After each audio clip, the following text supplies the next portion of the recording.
TV 24 news ವಾಹಿನಿಗೆ ಸ್ವಾಗತ. ರಾಜ್ಯ ಸರ್ಕಾರದ ಆಡಳಿತ ವೈಫಲ್ಯ ಖಂಡಿಸಿ ಜೆಡಿಎಸ್ ಪಕ್ಷದಿಂದ ಇಂದು ರಾಜ್ಯವ್ಯಾಪಿ ಪ್ರತಿಭಟನೆ ನಡೆಸಲಾಯಿತು. ಬೆಳಗಾವಿಯಲ್ಲೂ ಕೂಡ ಪ್ರತಿಭಟನೆ ಹಮ್ಮಿಕೊಳ್ಳಲಾಗಿತ್ತು.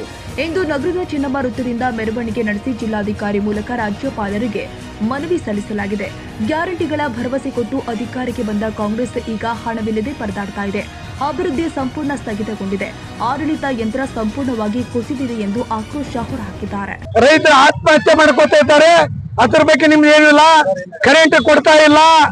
ಆಮ್ಯಾಗ ರೈತರಿಗೆ ಯಾವುದೇ ಒಂದು ಈ ಬಜೆಟ್ ನಲ್ಲಿ ಏನು ನಿರೀಕ್ಷೆ ಇಲ್ಲದಂಗೆ ನಮಗ್ ಕಾಣ್ತಾ ಇದೆ.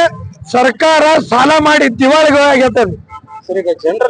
ಗ್ಯಾರಂಟಿಗಳು ಯಾವುವು ನಮಗೆ ಸಂಪೂರ್ಣವಾಗಿ ಗ್ಯಾರಂಟಿ ಬರ್ತಾ ಇಲ್ಲ. ಈ ಗ್ಯಾರಂಟಿ ಹೆಸರಿನಲ್ಲೇ ಕಾಂಟ್ರಾಕ್ಟರ್ ಎಲ್ಲ ಆತ್ಮಹತ್ಯೆ ಮಾಡ್ಕೋತಾ ಇದ್ದಾರೆ. ಸಾಮಾನ್ಯ ಜನಕ್ಕೆ ಒಂದು ಯಾವುದೇ ಗ್ಯಾರಂಟಿಗಳು ಸರಿಯಾಗಿ ಮುಟ್ತಾ ಇಲ್ಲ. ಅದಲ್ಲದೆ ಈ ಸರ್ಕಾರ ಗ್ಯಾರಂಟಿ ಹೆಸರಿನಲ್ಲಿ ಕರ್ನಾಟಕ ದಿವಾಳಿ ಸರ್ಕಾರ ಆಗುತ್ತೆ ಅಂತ ಹೇಳಿಕೆ ಇಚ್ಛೆ. ಕನ್ನಡಿಗರ ಮೆಚ್ಚಿನ ನಿಮ್ಮ ಟಿವಿ 24 ಕನ್ನಡ ನ್ಯೂಸ್ ವಾಹಿನಿ ಇದೀಗ ಟಿವಿಯಲ್ಲಿ ಲಭ್ಯ.